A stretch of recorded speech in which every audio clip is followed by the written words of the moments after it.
I just sit down to one side? Yep.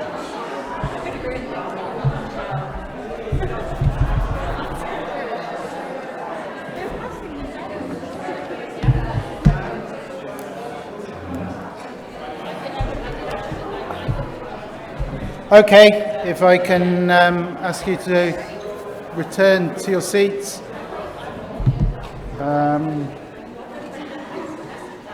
Little quick bit of housekeeping while I'm waiting for you. We've had a telephone handed in with a one good solution.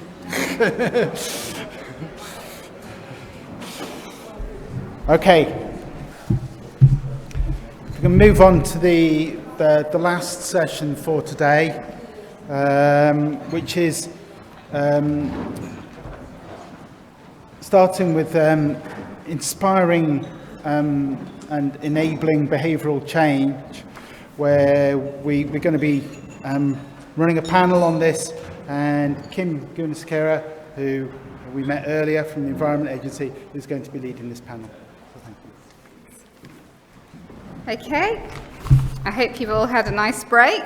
So we're going to start off with a few questions for our panellists, but first of all, if I could just get them to introduce themselves in turn and highlight a little bit about what they've been working on. So. Hello everybody, so I'm Sophie Goodall-Smith and I work for the Environment Agency in the Plastics and Sustainability team, and I've been involved in this project mostly on the business engagement side. I've chaired a business working group across the partnership and then been involved in lots of activities to engage businesses to reduce avoidable plastic waste. Bonjour à tous, je suis donc Rosane Lermite, encore moi, et je suis coordinatrice pour le projet PPP à l'EPAB, donc le syndicat de bassin versant de la baie de Douarnenez. Et donc sur ce point-là, donc on a travaillé beaucoup avec beaucoup d'acteurs du territoire pour sensibiliser les différents acteurs et les accompagner dans la réduction de leur production plastique. Bonjour à toutes, bonjour à tous. Donc Tristan Attin, je suis responsable de la médiation scientifique à Océanopolis, un centre de culture scientifique dédié à l'océan. Et nous, dans le cadre du projet Preventing Plastic Pollution, nous avons beaucoup travaillé sur comment sensibiliser les différents publics à la thématique de la pollution plastique, aussi bien les scolaires que donc, les adultes. Et donc on parlera de différentes actions qui ont été mises en place durant ces 3 ans. Hi, I'm Imogen. I work as a project officer in the Plastics and Sustainability team at the Environment Agency. So I worked on a project to get waste management guidance out to harbour masters and ports. Another project within T2, so removing plastic in the environment. So we trialled innovative bins on the University of Southampton campus. And I've also supported Sophie with the business engagement work. Right, so thank you to our 4 panellists. So we'll start off with a few questions before we go to the Slido poll. So starting off with Sophie, what were the biggest challenges engaging businesses and how did you overcome these? Thank you, Kim. So as some of the other speakers have already mentioned, the COVID pandemic brought some initial challenges to business engagement. Many businesses were temporarily closed or they had to furlough staff, which meant they didn't really have resources to engage initially. But we used that time to plan some of our engagement activities. And whilst those in-person opportunities stopped, we found there were many more opportunities to engage with businesses online through virtual events. Some of those have been mentioned already. And we found that to be time efficient, cost effective, and also enabled us to reach a wider geographical area, a number of businesses. Also, the economic uncertainty we've had the last few years and staff shortages has meant many business sectors it's been an obstacle for engagement, and they've had to prioritise their business critical activities. However, we have found that demonstrating positive action can be accessible and low cost in many situations, has been and helped to us to initiate the first level of engagement with businesses, and also talking about the commercial advantage to businesses. that reducing avoidable plastics can bring. We've also experienced some specific business sectors with special challenges. For example, one of our partners found that small hospitality business owners were not available at certain times of the day to attend training. But we overcame this by a sort of bespoke personal approach. And, for example, organising a breakfast briefing at a time that was convenient to them. So a lot of that tailored approach helped with that. Thank you. Thanks very much for that, Sophie. And now a second question, also about businesses. How important was a local approach to engaging businesses? Thank you, Kim. So, in short answer, very important. We found, because our target audience was small and medium businesses and other organisations, we found that looking locally across a catchment area or a city was very effective at engaging those small independent businesses. Many of these business members are part of the community as well. They do actually care about the environment, they want to contribute something, but they might not know where to start. So our project partners quite often help those businesses to start to take an action by giving them some knowledge and resources to support them in this. And developing local peer support networks we found was very simple and accessible for businesses. Speaking directly to business owners, for example, a fishing shop or a farmer or a small business was very useful to help a mutual understanding of the challenges and the opportunities, and often targeting that to a specific business sector. So you've heard a bit about the fishing community, agriculture sector, and also hospitality. We also found that empowering local organisations to take ownership of engagement was very effective, and also by collaborating with those organisations, it helps create a legacy after the project. So some of the organisations that we collaborated with locally and regionally with that business support are environmental community groups, non-governmental organisations, charities, local authorities and business support networks.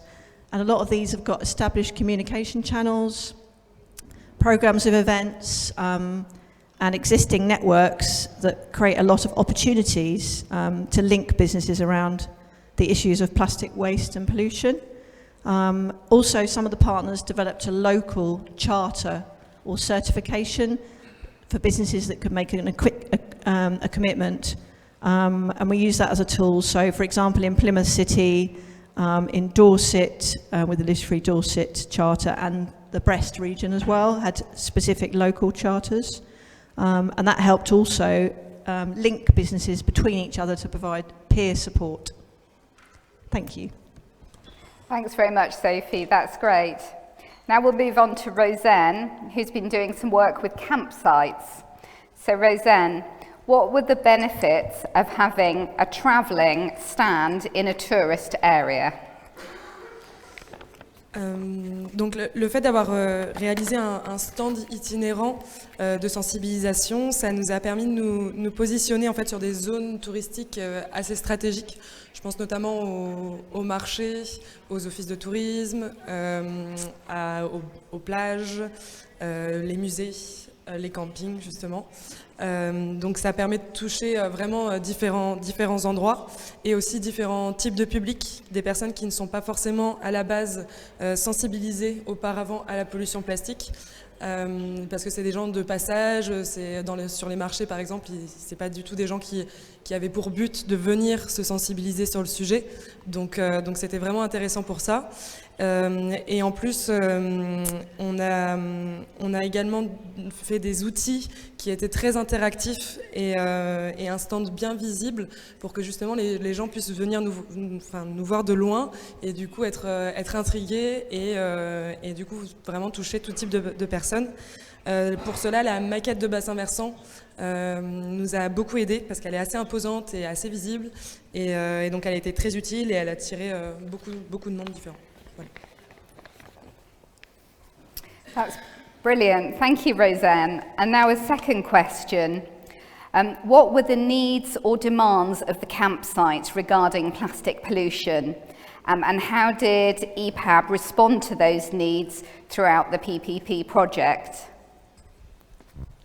Donc pour les campings particulièrement, ce qui est ressorti, c'était un manque d'outils de communication qui étaient vraiment adaptés à leur structure et qui soient assez pédagogiques pour les vacanciers sur la pollution plastique et aussi sur le tri des déchets dans les campings. Il y avait également un manque de moyens pour eux pour acheter du matériel qui leur permette d'éviter l'utilisation de la production de plastique et l'utilisation de plastique.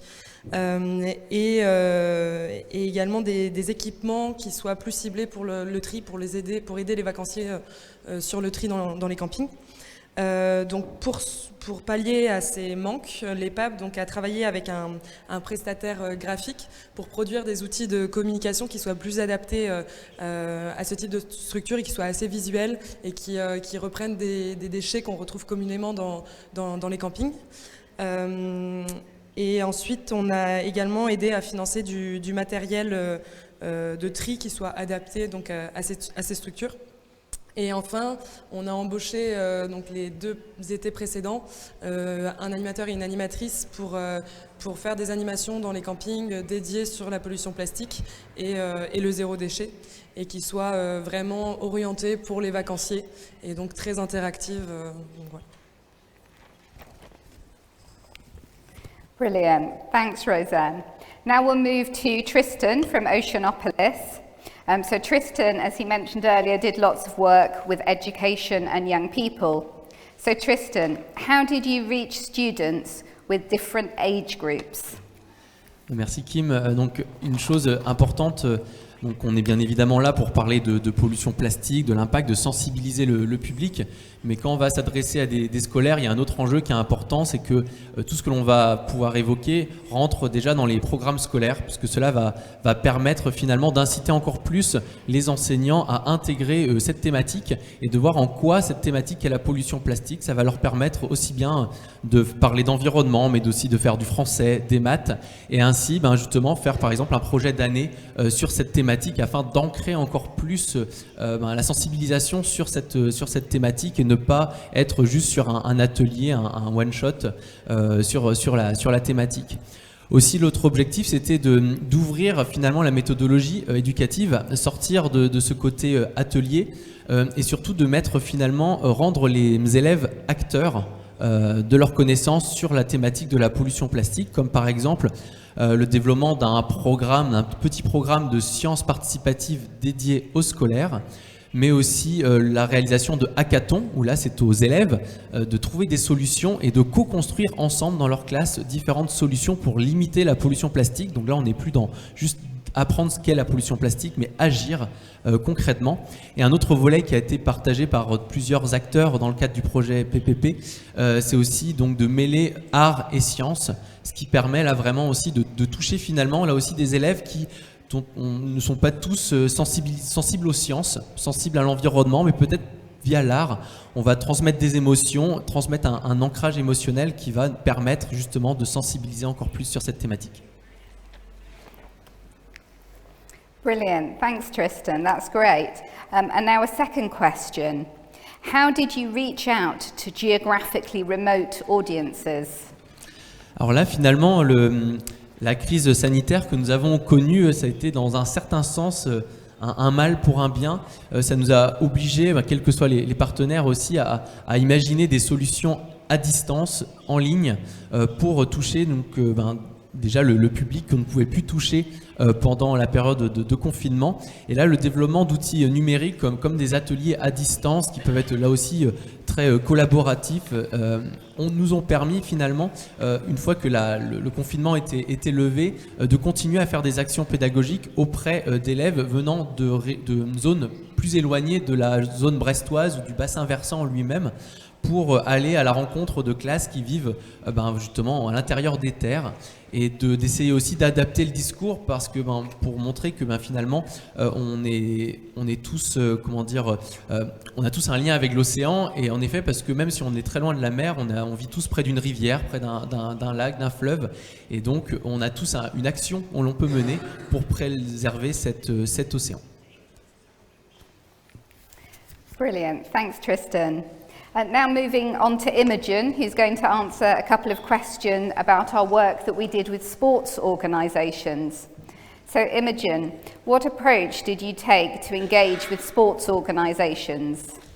Thanks, Kim. So we targeted overarching organisations that are responsible for sports clubs, venues or events. So examples of that included Active Partnerships, Team GB and UK Sport, and also national governing bodies such as England Athletics and also county-wide football associations. And what we did is we tried to engage with those organisations as early as possible and tailor our approaches to their needs. So for example, we provided webinars for football associations, and we also worked with Team GB to design an educational flyer that went in the packs, kit bags that went out ahead of the Tokyo Olympics in 2020. And in addition to this, we did a social media campaign, which I think was mentioned previously, and this is part of Plastic Free July, and that reached over 23,000 people. Thanks, Imogen. And then a second question. What are the key bits of learning from kicking plastic out of sport? So the key learning that we found was there really is an appetite within sport for reducing avoidable plastics, and the most popular guidance that we put together was the guidance for grassroots sports clubs, so with or without clubhouses, and these guidance documents are downloaded from the PPP website many times and also reached an international audience, and there was a lot of interest from the national governing bodies for sports. Brilliant, thanks Imogen. Right, we'll go to Slido now for a few questions. So I'm just having a quick look at the questions on here. Some of them are slightly outside the areas that our four panellists have been working on, but we'll see whether any of them feel comfortable answering a couple of these questions. So one of the questions that we have here is, when you engage communities, how do you engage harder to reach groups? Lots of people are left out of the environmental conversation, so how do we include all? Do any of you feel able to answer that one? I can answer that one. I think sport provides a great opportunity to do that. So many people are involved in sports in so many different ways and at so many different levels, so there can be community groups and grassroots, as you mentioned, or people from a more professional perspective.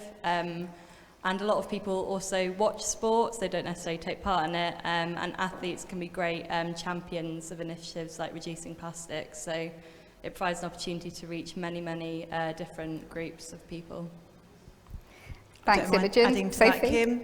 Yes, we also provided quite a few community resources through the project, and some of those were resources that people could use when they plan celebrations and other activities around different times of the year, for different target groups, and those were a different way to engage specific groups, faith-based groups, and different times of the year, kind of centered around those kind of seasonal events as well. Thank you. Il y a aussi donc la possibilité, en effet, comme a pu le dire juste avant Rosen, d'aller trouver le public justement là où il ne s'y attend pas, là où le public, on veut dire monsieur et madame tout le monde vont venir. Et là, par exemple, la participation à des événements sur des lieux plutôt festifs peut permettre là aussi d'amener du contenu, d'amener cette thématique. Et puis il y a aussi d'autres types d'événements qui ont L'objectif aussi, c'est d'amener ces événements-là dans des lieux qui ne sont pas spécialement des lieux de culture ou des lieux d'environnement, de sciences, mais des lieux qui vont être des lieux de passage. Et ainsi, eh ben, on va pouvoir peut-être capter quelqu'un qui passe par là, qui va voir qu'il y a de la lumière, venir voir ce qui se passe, et via des petites activités sur un stand, ne pas être juste avec des panneaux explicatifs, mais avoir des petites expériences, des petites manipulations à faire. Et ben à ce moment-là, ça incite beaucoup plus à essayer de s'intéresser au sujet. Thanks very much. Let's have a look at the rest of the questions.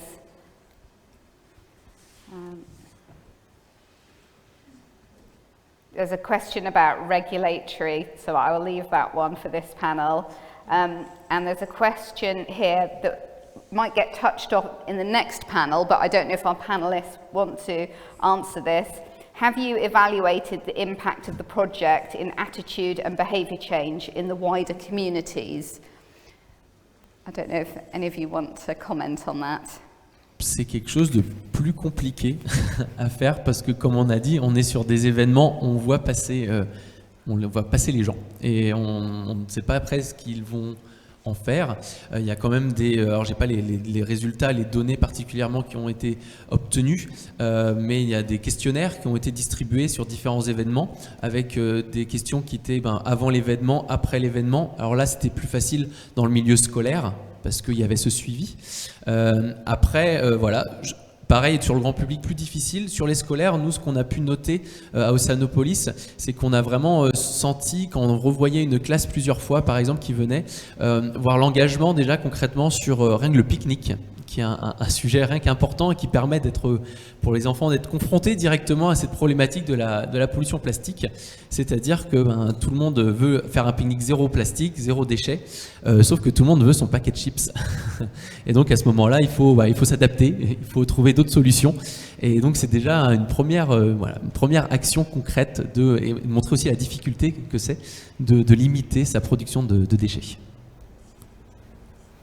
Je confirme que c'est assez compliqué sur les stands grand public et notamment sur les stands très interactifs parce que du coup, nous, par exemple, sur le stand itinérant, il y avait au moins 4 à 5 activités qui demandaient à ce que les personnes qui font les activités soient un peu accompagnées et en fait, les gens passent d'une activité à une autre mais ne restent pas forcément sur toutes les activités. Donc en fait, c'est très compliqué à suivre et du coup, c'est difficile à la fin de garder la personne encore plus longtemps pour évaluer. Par contre, ce qu'on voit, c'est aussi le côté qualitatif où on voit comment les gens réagissent aux différentes activités proposées et après les questions qu'ils posent après par rapport à la thématique. Donc c'est un peu sur ce côté-là, nous, qu'on a pu évaluer nos activités, ce qu'on proposait sur le stand et les retours du coup qualitatifs, mais moins sur la quantité, enfin, sur vraiment avoir un questionnaire préétabli, quoi. Brilliant, thanks Roseanne. I'll move on just to a couple more questions. So Sophie, are there any business sectors that you didn't get much engagement from and how did you overcome this challenge? Great question, thank you.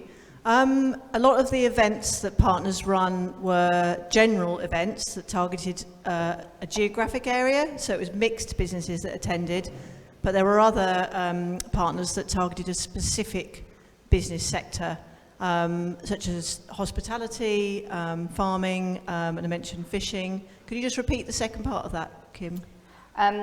So are there any business sectors that you didn't get much engagement from and how did you overcome this challenge? Yes, I think businesses with just one or two people, very small businesses, it was hard to engage.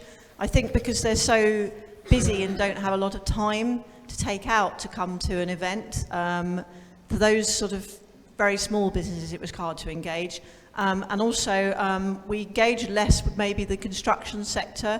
That sort of sector, again, were very busy kind of out doing the work. It was hard for them to take time out.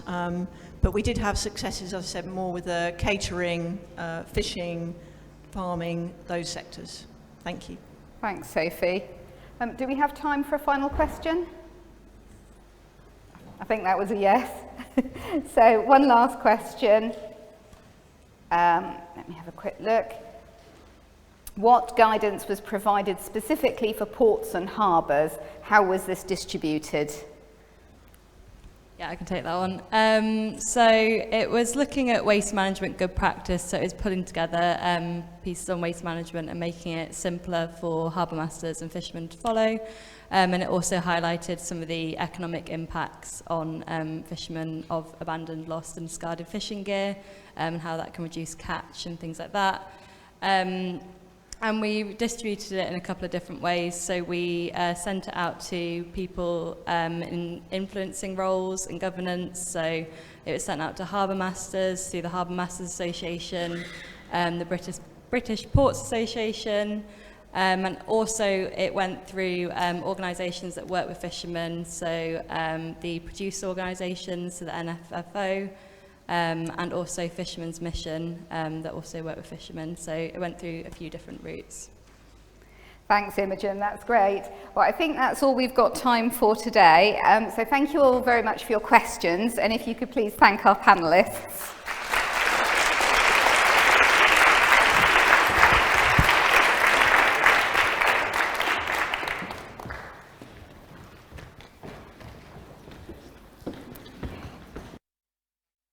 To Kim and the panel for presenting that work.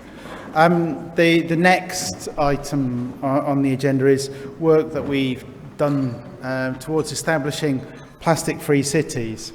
And we have Lindsay Hollingsworth from the Plymouth City Council, who's been doing this work along with Brest Metropole in France. Thank you.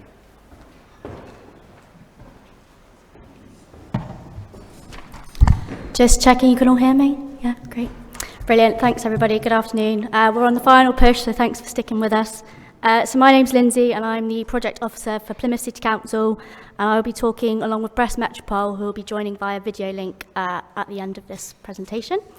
So Plymouth is widely known as a progressive city for innovative and partnership working for nature conservation and tackling environmental issues. So prior to PPP, Plymouth had taken big steps in tackling plastic pollution, and I wanted to highlight that here on this timeline. So back in 2017, off the back of the David Attenborough Blue Planet episode, there was a meeting held at the National Marine Aquarium by Environment Plymouth, and this was the springboard for Plymouth to target actions towards reduction in plastic pollution.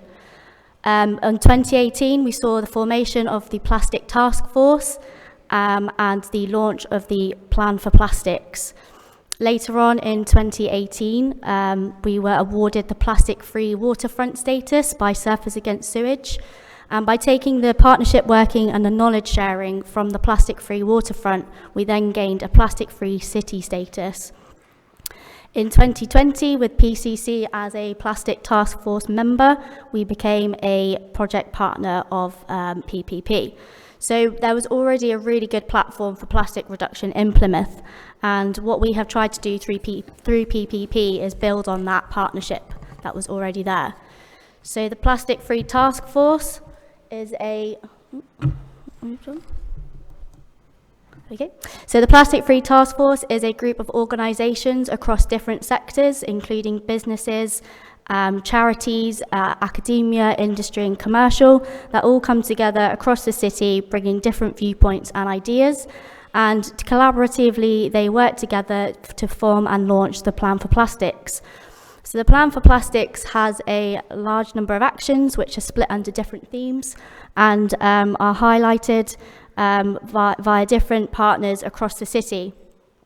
Alongside the Plan for Plastics, a Plastics Code of Conduct was agreed and promoted through the city. So by becoming PPP partners, Plymouth City Council were able to focus on deliverables through the project and continue to work with task force members across the city as experts and achieve the outcomes in the Plan for Plastics. The next slide here just highlights some of the city partnership outcomes. And what we were doing in Plymouth is we were really focusing on engaging people, communities, schools and businesses, and working hard to promote positive behaviour change. And through our role with PPP, we've continued to work and promote the citywide partnership.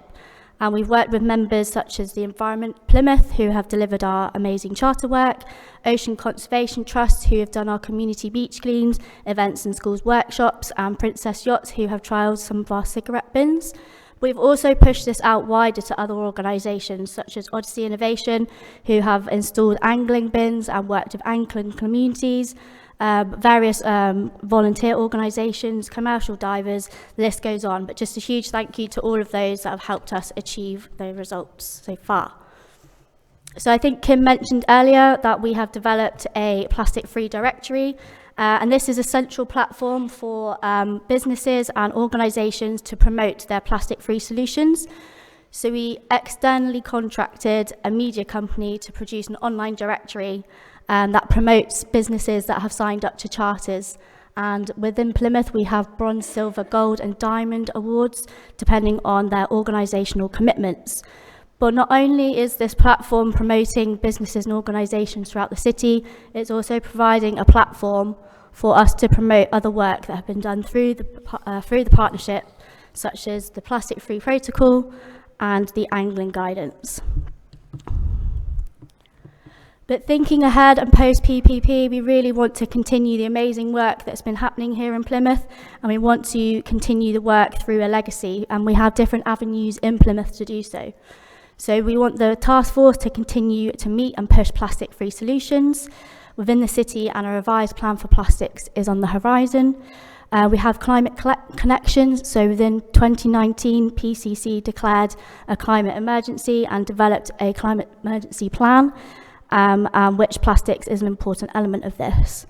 We also have the UK's first marine national park, which is looking to encourage greater prosperity and engagement with the marine environment. And within the National Marine Park, we have a newly established Rangers team who we've been working really closely with to deliver plastics projects, and we'll develop new programs for education, outreach, activities and events. And of course, the directory, which I just mentioned, although it's only been live for a few months, it's proven really successful and will continue to run post-project.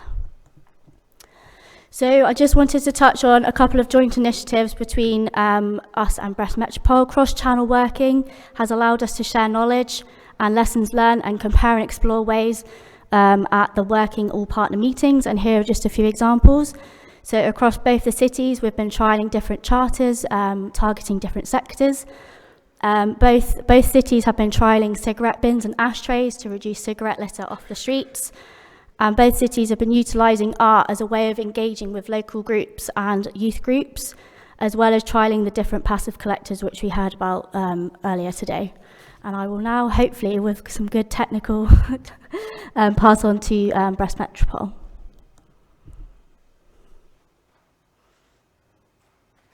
Bonjour à toutes et tous, je suis Tristan Fauveau, je suis vice-président de Brest Métropole en charge de la gestion durable des déchets et donc directement concerné par le programme Preventing Plastic Pollution qui nous réunit toutes et tous aujourd'hui, même si je suis à distance et malheureusement pas parmi vous.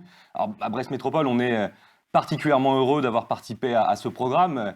On est une métropole littorale, une métropole maritime, une métropole qui a la chance de jouxter une rade de 220 km², qui est un joyau de biodiversité, qui est un espace récréationnel, un espace de biodiversité, un espace écologique exceptionnel et que, évidemment, nous avons à cœur de préserver et ce programme Preventing Plastic Pollution nous a permis de contribuer très directement à la préservation de cet espace, encore une fois, exceptionnel, en amont comme en aval, puisque ce programme nous a permis d'associer deux directions de Brest Métropole, la direction écologie urbaine pour ce qui est de la prévention de la pollution des océans et la direction déchets, propreté de Brest Métropole pour ce qui est de la prévention des déchets et donc également de la prévention de la pollution plastique de cette rade de Brest. Ce qu'on a cherché à faire à Brest Métropole avec ce programme PPP, c'est finalement à définir des acteurs qu'on cherchait à cibler particulièrement pour réduire la pollution plastique. On a décidé de cibler le secteur de la restauration, en particulier les restaurateurs du centre-ville et du bord de la rade, parce qu'évidemment les restaurateurs dans le cadre de la vente à emporter sont des producteurs de plastique et on a décidé de proposer aux restaurateurs, on a approché plus d'une centaine de restaurateurs, on leur a proposé de s'engager sur des actions de réduction voire de suppression complète des déchets plastiques dans le cadre de la vente à emporter. On a 14 restaurateurs qui se sont engagés à l'heure actuelle. Il y en a d'autres qui vont suivre, qui devraient signer la charte qui leur a été proposée très bientôt. Et encore une fois, cette action a permis de sensibiliser ce secteur très particulier et assez producteur de déchets plastiques. Puis ensuite, on a décidé de cibler également les clubs sportifs de la métropole. On a plus de 6000 adhérents de 13 clubs sportifs qui ont été sensibilisés à la réduction de la production des déchets plastiques. Et en particulier, nous avons décidé de mettre à disposition des gourdes dans le cadre des événements qui sont organisés par ces clubs sportifs, dans le cadre de la pratique sportive de leurs adhérents, pour éviter d'avoir recours aux bouteilles plastiques. Donc tout ça concourt évidemment à baisser la consommation de déchets plastiques auprès de publics qui sont à nos yeux très importants et qu'il est très important de sensibiliser. Donc il y a un autre public cible qu'on a cherché à sensibiliser, qui était important pour nous de sensibiliser sur ce sujet de la réduction de la pollution plastique, c'est les enfants. On embarque dans nos projets de sensibilisation une quarantaine de classes par an, c'est plus de 1000 enfants par an qui sont sensibilisés. Les enfants, c'est en général les meilleurs ambassadeurs du tri et de la prévention des déchets dans leur famille, donc c'était important de pouvoir travailler évidemment avec les enfants des écoles de la métropole. Et là où PPP nous a aidés, c'est que le programme a permis de financer des projets de sensibilisation au tri, à la réduction des déchets plastiques, dans le cadre de projets artistiques. PPP a participé au financement de flocage de conteneurs enterrés. Les conteneurs enterrés, c'est du mobilier urbain qu'on a l'habitude de voir tous les jours. Et le fait que les enfants puissent s'approprier ce mobilier urbain, travailler dessus, proposer des projets artistiques, eh bien ça permet tout simplement de changer le regard sur les déchets. Parce que c'est important que notre regard sur la production des déchets change et qu'on voit de plus en plus le déchet soit comme une ressource, soit comme évidemment un élément à prévenir ou à réduire au maximum. Donc, je le disais, plusieurs publics cibles, les enfants, les restaurateurs, les clubs sportifs, mais évidemment également le grand public. Et là où PPP nous a aidés auprès du grand public, c'est que le programme a permis de financer des actions de communication, des actions de sensibilisation auprès du grand public, que ce soit sur les événements organisés par la métropole, les fêtes maritimes, les jeudis du port, ces grands événements festifs qui sont évidemment très producteurs de déchets plastiques, qui parfois finissent malheureusement dans la rade. Le programme nous a permis de mener des actions de sensibilisation auprès des participants à ces grands événements pour que nous puissions encore une fois limiter au maximum cette production de déchets plastiques. Et puis nous a également permis de lancer des ateliers zéro déchet spécifiques sur lesquels les habitants de la métropole peuvent se renseigner sur les meilleures manières de réduire leur consommation de déchets. On a décidé d'agir sur l'amont, sur plusieurs secteurs, mais évidemment on ne s'est pas limité à l'amont, on a aussi lancé des actions pour lutter en aval contre la pollution plastique des océans, c'est-à-dire pour lutter contre les déchets plastiques qui auraient échappé à nos politiques de prévention, et évidemment il y en a malheureusement encore. Ça, c'est passé par la mise en place de plusieurs actions concrètes, le déploiement de bacs à serrure sur le territoire de la métropole, c'est-à-dire que plutôt que d'avoir des bacs d'ordures ménagères ouverts à tous les vents et qui, justement, parfois en cas de gros vent, et ça peut arriver à Brest, se déversent dans l'océan, des bacs fermés par une serrure qui peuvent donc tomber et ne pas se vider dans la rade. C'est passé par la mise en place de cendriers sondages pour inciter les habitants fumeurs à ne pas jeter leur mégot sur l'espace public, mais plutôt à le jeter dans le cendrier. C'est passé également par la mise en place de filets de rétention à la sortie des ruisseaux pour capter encore une fois ces déchets qui se seraient retrouvés dans les ruisseaux pour éviter qu'ils n'aillent jusqu'à la mer. Donc toutes ces actions concourent encore une fois à réduire le nombre de déchets plastiques qui se retrouvent dans l'océan, et c'est là aussi le projet PPP qui nous a permis de financer directement ces actions. Vous l'aurez compris, on est très reconnaissant à ce programme PPP, à ce programme européen. Il nous a permis de financer des actions ambitieuses en amont comme en aval. Je suis très heureux d'avoir pu vous présenter ces actions-là aujourd'hui. Je vous souhaite de très bons travaux, une très bonne journée d'échange. J'espère à très bientôt et bonne continuation.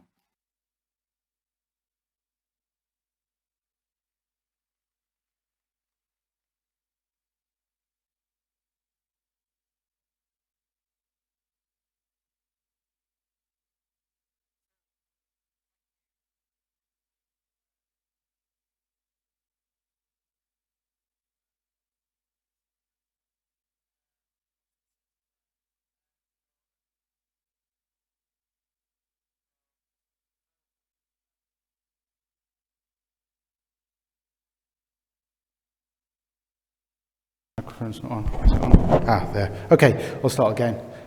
Thank you to Lindsay for telling us about the great work that has been undertaken by Plymouth City Council and also by the across the city, all the different organisations that have been involved there. And for Tristan Fauveau, who is the elected member at Brest Metropole, and all the people in Brest Metropole and all the activities that have been going on there. It's great to see what can be achieved with a concerted effort in a specific area. So that brings me toward the last part of today's activities, and that is to look back at the legacy of Preventing Plastic Pollution project and reflections on the interventions that we've undertaken, and then to look forward as to what can happen from here on in. So if I can ask Kaylee Wiles from the University of Plymouth to come up here and to host a panel of members who've been working on the project to discuss this matter with you. So if I can ask the panel members to please come on up. As Ewan has already alluded to, this is now to reflect on all the information that we've been kind of thrown at you for the last few hours. As we've highlighted, PPP is a very diverse project, from understanding the problem from right at the beginning of today's session to highlighting just some of the many interventions that were implemented and evaluated throughout the programme. So what I would like to ask our panel, but also the audience, is to reflect and think about, what do you think is the main legacy? What's the main kind of take-home finding that you're going to take back with you today? It is on Slido. It's down under polls rather than the Q&A session, and it is going to be a short bite-sized reflection for you guys. You've only got about 1-2 words, so whilst we're talking, I'd like you guys to think and reflect, both in the room and online, and work out what you think is the main kind of finding from this. From who we have on the panel, I'll introduce each person individually as it comes to their turn. We've tried to have a nice broad group of people across the different activities, and to reflect on how they basically address the challenge of working in such a diverse, multidisciplinary, multi-sector project, and how did they overcome that, and what are the key messages and lessons learnt from that experience. So, working out, it's kind of in the order we're going to go through. So, first of all, I'd like to reintroduce Gail.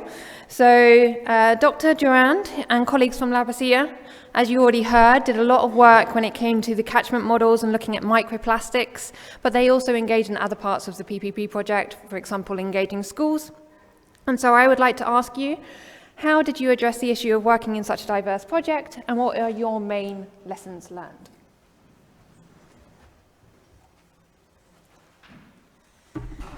Donc, le travail sur les 7 bassins versants a été extrêmement instructif. Nous avons en effet travaillé pour essayer d'harmoniser des méthodes, des protocoles et de définir des outils pour mieux comprendre cette pollution sur les plastiques, que ce soit les macroplastiques ou les microplastiques. Et donc nous avons développé différents outils différents pour l'un et l'autre. Ces méthodes ont été très intéressantes à travailler, puisque nous avons pu échanger avec des spécialistes dans les différents domaines, que ce soit en effet les prélèvements, les analyses, les modélisations, le système d'information géographique, etc. Tous les outils qui nous ont permis d'arriver à ces guides. Et je pense que c'est important, parce que actuellement il n'y a pas de normes déjà de plastique, de microplastique dans l'environnement. Il y a des groupes de travail qui commencent à se faire pour justement essayer de standardiser donc des méthodes. Mais déjà d'avoir le guide que nous avons pu faire ou les différents guides que nous avons pu faire sur ces méthodes que nous avons mis au point, vraiment, j'espère, seront utiles à d'autres qui voudront transférer donc cette expérience sur leur propre bassin versant, sur leur propre zone d'études, afin qu'en effet il y ait quelque chose de cohérent et qu'on puisse comparer les pollutions par les macroplastiques ou les microplastiques d'un site à l'autre. Fantastic, thank you very much. So that's a real nice emphasis on the importance of harmonising methods so we can actually compare our findings within PPP but also across the world. And that goes on to, I guess, Flo, I'd like to ask your views as well, because you actually examined stuff scientifically in terms of the impacts different interventions had. And so Flo, sitting over there, is Florence Parker-Stewart, who is a research assistant at the University of Plymouth, working within the Marine Litter Research Unit, and was most of your work when it came to PPP was evaluating and assessing devices such as the sea bin and the waste shark that I think Liz mentioned earlier today. So I'd like to know from your point of view, what is your main kind of take-home message? Hello. Is this, yeah, this one's on. Yeah. So it's well documented that litter presents social, economic and ecological problems, so it's very important that we're identifying solutions. However, it's critical that these solutions are tried and tested with a strong evidence base that they're actually effective before they're implemented. Because without evaluations, we run the risk of unintended consequences for the environment or for human behaviour. And this critical evaluation is something that appears to be currently lacking a little bit. So at the university, we worked with Plymouth City Council to look at the technology-led marine cleaning devices, and these were devices that were already available and widely implemented globally. Just as an example, one of those we actually found to have capture of litter rate far inferior to manual cleaning efforts, and it was also inadvertently capturing marine organisms. And that suggests that its current state of development, the expectations or belief in the device far outweigh its performance. It's also worth noting that technological innovations can create a reliance on, or over-generate a reliance on technical innovation, which is termed techno-optimism. And an extreme techno-optimism might undermine people's sense of motivation or alleviate their sense of responsibility under the impression that technology is taking care of the problem. Evidence on techno-optimism is lacking at present, but it's something that should form a key part of further research. So I'd say our take-home message is, while solutions are increasingly important, it's also very important that any intervention is tried and tested before implementation to avoid any unwanted consequences to the environment or unwanted consequences to human behaviour. Oh, fantastic. Yes, so I guess that's a key message, especially relating to those interventions which are putting technical things in the water and stuff like that, is to assess what are the direct and indirect impacts. Something that was also done within PPP and relates to the earlier question about was there any monitoring of attitude and behaviour change. We did attempt to look at that across, well, as many as we could in terms of the activities that we did within PPP. And this leads nicely on to Clara, who is a research fellow at the University of Plymouth, but within the School of Psychology. And with this, you are helping support PPP partners in helping to make questionnaires to see if there is a change in knowledge, attitude and behaviour and so on. So from your perspective, now looking at a more social change, what's your kind of biggest lesson learned from PPP? I guess we could see today that a big part of the PPP project was enabling social change through different community and educative events. And similarly, as my colleagues already discussed, we need to find some way to monitor the effectiveness of that. So maybe that question is not so, what does it mean, effective intervention for social engagement? And with some activities like cleanups, we can also look, well, direct evaluation, direct effects like amount of plastic removed. But rarely it's the only effect we want to achieve with social engagement. So rather than just having plastic removed, we would like to see a longer term change. that people actually change their way, how they perceive plastic pollution, their attitudes and their behavior around buying and using stuff. So in the PPP, we tried to, and we developed a quite systematic approach to evaluate the activities, asking people direct question about their behavior, the knowledge they gain through participating in activities. We tried to implement this kind of evaluation before and after taking part in the event to see if there is any change caused by participating, but also we tried to compare different events across the project to have a bigger picture what really worked. The one trouble was that, as we could see also in the previous session, it is not so easy to engage people with evaluation. So I guess the main lesson learned is to actually invest in evaluation at the beginning when we design interventions, to make evaluation meaningful, but also to fit that into the flow of the events and to make it engaging for participants so we can gather also the information what was successful in our actions.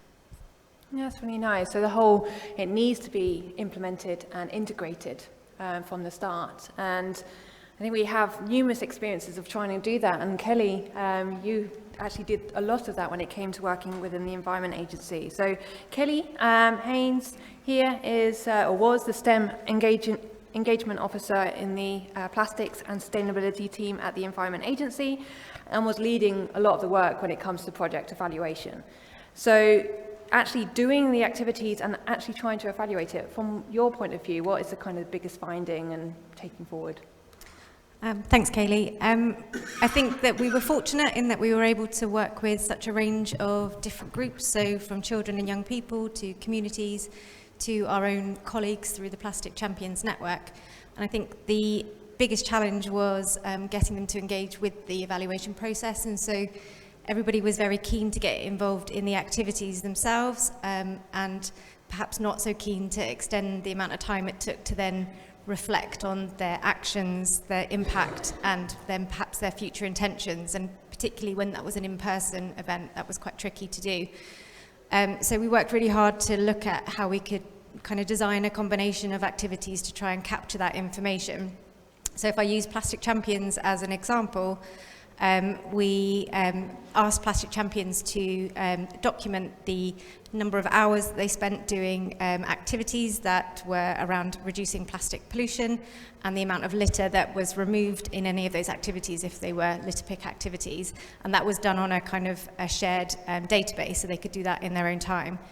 But we then also worked with the University of Plymouth to design a bespoke, more detailed questionnaire or survey that was targeted at the Plastic Champions themselves and their own behaviour change. So we asked more detailed questions about their behaviours and how they've changed since joining the network. And we delivered this questionnaire during a Plastic Champions conference. So we had kind of a captive audience, and it was built into the workshop, and they did it online independently as part of that workshop. And that enabled us to bring together the data from the work they were doing out in the community and the kind of personal changes that they'd made since being in the community and in the network. And we could use that to estimate the amount of waste avoided. So, for example, collectively, it was around 12,000 kilos of plastic packaging avoided through their behaviour change, and in 1 year, there was about 250 bags of plastic waste removed from the environment and over 1,000 hours documented. And then using those statistics, we could then use that to inspire them to do more action. So in the next workshop, we presented that collective action. So all those small actions they'd individually taken, we could demonstrate the collective impact that that's had and motivate them to do more. So yeah, it's kind of one way around it. Perfect. So as well as demonstrating effectiveness or evidence that something's working, it's also encouraging others to engage again, and links nicely to the citizen science aspect of trying to get people involved and maintain engagement. Very nice. So that's a nice example from a more kind of community, general kind of base. As we've already heard, PPP activities address lots of different sectors and engage lots of different groups of people. And so I'd now like to turn to Stephanie, who I think welcome to the stage. It's the first time actually physically on the stage. You've been on videos. So we've got Stephanie Izoard,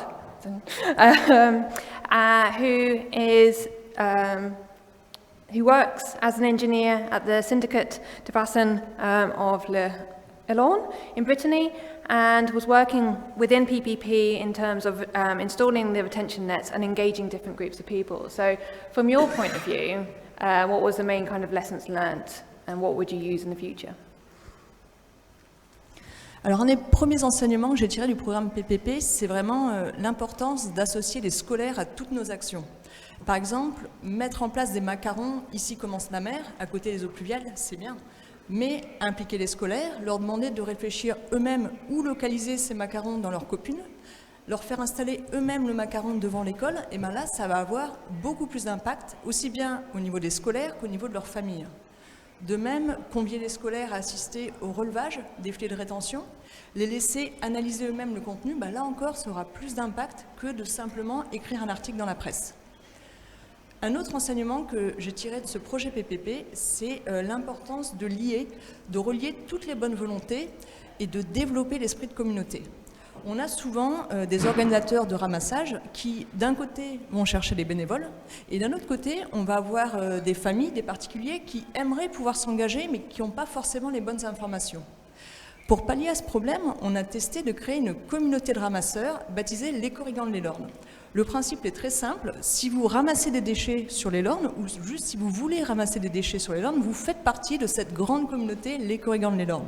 C'est une communauté qu'on retrouve sur les réseaux sociaux, mais qui a également un site internet collaboratif sur lequel indiquer les ramassages à venir, les ramassages qui ont déjà eu lieu, et on s'est rendu compte que c'était vraiment la bonne idée pour faire du lien entre les ramasseurs, pour également éviter qu'on ramasse toujours la même zone, parce qu'on a l'information de quelles sont les zones qui ont déjà été nettoyées, et également pour développer chez chaque bénévole un sentiment d'appartenance à un groupe qui va renforcer son envie d'agir collectivement. Et le fait de développer une communauté, c'est également durable dans le temps. Et cette communauté, elle sera durable au-delà du projet PPP. Et initier une action durable, c'était vraiment ce qui nous tenait à cœur dès le début. Et pour ancrer cette durabilité, on a choisi à la toute fin du programme de lancer une campagne « Adopte un bout d'Elorn », donc « Adopte un bout de rivière ». Et en une semaine, on a déjà eu 50% de l'estuaire qui a été adopté par différents bénévoles et qui aujourd'hui assuré d'être ramassé au moins une fois par an. Donc ça met bien en avant l'importance de lier toutes les bonnes volontés pour arriver à un objectif commun. That's really nice. The importance of engaging and building that community, which then starts moving on to the legacy side of things, making sure that our activities continue after the end of PPP. And so now I'd like to move on to Teddy. And so with Teddy, as we've already heard, is the project manager at the French Office of Biodiversity and has been working a lot on the awareness raising side of things. So from your point of view, how can we ensure that these activities continue after PPP comes to an end? Eh bien, pour prendre l'exemple du parc marin, le projet PPP nous a permis de renforcer et diversifier le travail qu'on menait avec les pêcheurs de l'Iroise à travers différentes actions qu'on souhaite justement poursuivre à l'issue du projet. Pour vous donner un exemple, on a réalisé un travail de réflexion sur la recherche d'alternatives aux engins de pêche traditionnels qui sont faits à partir de plastique. Et on a fait produire des nappes de filets biosourcées. En fait, à l'issue de ce projet-là, ce qu'on souhaiterait faire, c'est tout d'abord une étude écotoxicologique pour s'assurer que ces filets ne sont pas plus dangereux que les engins de pêche utilisés traditionnellement. Et on souhaiterait également réaliser des tests avec les pêcheurs afin de s'assurer de la pêchabilité et de la durabilité de ce matériel en milieu naturel. Ces tests, ils sont super importants parce qu'ils vont permettre de voir déjà comparer la rentabilité de ces nouveaux filets par rapport au matériel classique. Et il permettra aussi une meilleure acceptation de la part des pêcheurs. Si jamais ce matériel fonctionne bien, on pourra par la suite mieux faire accepter l'utilisation de ces nouveaux filets. On a aussi initié, grâce à PPP, une réflexion sur la mise en place d'un schéma de gestion des engins de pêche usagés en Iroise.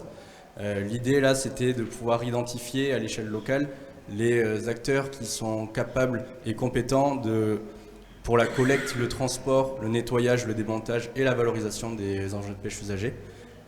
C'est pareil là aussi, ce travail il sera intégré dans le futur plan de gestion du parc marin qui prendra effet en 2025 pour avoir une réflexion plus globale. Et je dirais que si je devais ajouter un message clé à ce qu'ont déjà dit mes collègues, ce serait d'avoir effectivement de la continuité dans nos actions, profiter de projets super intéressants comme PPP, les opportunités que ce projet peut nous fournir pour continuer ensuite de travailler avec les acteurs locaux et pas laisser retomber les efforts qui ont été fournis. Thank you. And that's amazing. We've not even finished PPP and you've already got initiatives which are already going forward. So that's fantastic news. And your nice point there about having networks and communities, that expands on what Lindsay was talking earlier about the Plymouth side of things. And I'd like to ask you, Liz, for your insights in terms of what you think are the kind of key messages. What should we use and do in the future? Thank you. Plymouth's been really pleased to be involved in a whole range of interlinked interventions across quite a few of the work packages, from as we've heard, from dive cleans to litter picking to art interventions, so a whole range of activities. And across the whole of that, we took an active partnership approach. So what does that mean? It's something we use in Plymouth a lot for a lot of our different green and blue projects. And it means taking like a co-creation approach to projects and activities, building on existing partnerships and networks, so that we can take each activity and change and adapt and change our original outputs to achieve the outcomes that we're really looking for. It also allows us to get a maximum knowledge exchange and sharing of experience, while reducing repetition and duplication. So co-creation is really, really important. It also allowed us to work with quite a few of our existing partners and to bring them into PPP so that we could really build on what we've done to take in those people that were already involved in the city and really build together into the future. So for us, the take-home messages are quite simple. It's about people, and it's about the people that we've involved in the project as we've gone through the whole process. And it's about the conversations that we've had. It's about all those little chats, exchanges of information, and it's about the connections that we've made and that we can take forward into the future. So by working together, we've really strengthened our citywide partnerships, and it's allowed us to move into new projects, and we're particularly excited about our new legacy projects with the new National Marine Park in Plymouth. So for us, in this project, as in many of ours, it's definitely about shared experiences, it's about shared ambition, and it's about shared values. Nice, lovely. And so very much down to kind of the people, and I'd like to also move on to the principal investigator of the whole project, PPP, and if we can pass the mic down, to hear from your point of view. You've overseen the whole of PPP, what you think is the key message, and then we'll move on to Slido and see what your kind of key legacy points are as well. Yeah, the PPP project enabled us to bring together a range of different organisations and individuals with different roles, responsibilities and outlooks. And we've been working together towards a common problem. And I think the most encouraging thing I feel from this project is the groundswell of feeling that there is to try and deal with this problem, and the way that we've brought together through the partnership the different ways to understand the extent of the problem and to deal with the problem. And hence we've set up now a website that's got an array of different resources, case studies, guidance, tools, leaflets and things all kinds of different resources that people can download and use, and that's what we would like to happen from this project. Is we'd like to pass on the torch to others so that they can continue with the fight and try and do something about this pernicious problem that is set to expand into the future. Brilliant, perfect. And I think the audience's responses on Slido map on really nicely to that. First of all, I'd like to really emphasize a positive focus on here. So behind your heads, there's a lot of emphasis on like hope and actually being able to do that, use the information that PPP have developed over the last few years when it comes to data, resources and stuff like that. So I think due to time, I probably need to hand over for the closing, but thank you very much for listening, for your contribution, and hopefully it has been a useful, insightful day of talks and stuff, and thank you very much.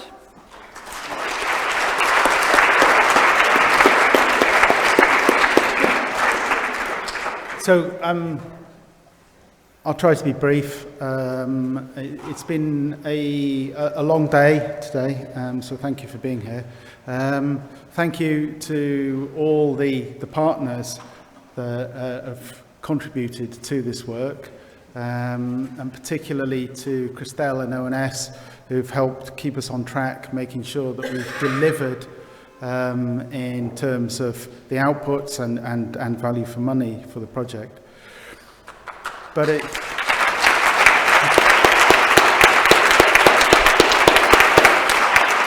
and thank you to all the people, organisations, individuals that have joined with us working on this project. I will like to repeat that we have produced a host of different resources that are available, and we would really like those to be used, so please do visit the website and explore those. And finally, I'd like to thank everybody that's been here and listened to what we've been trying to achieve, and to our guest speaker at the start.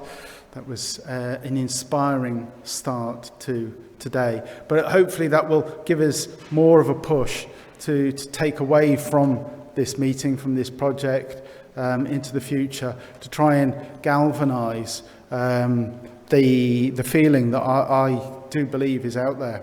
And as I said before, I think we're in a privileged position now to be able to make marked change and to influence right the way through society, from government down to individuals, and hopefully change our environment and reduce and potentially put plastic pollution to bed forever.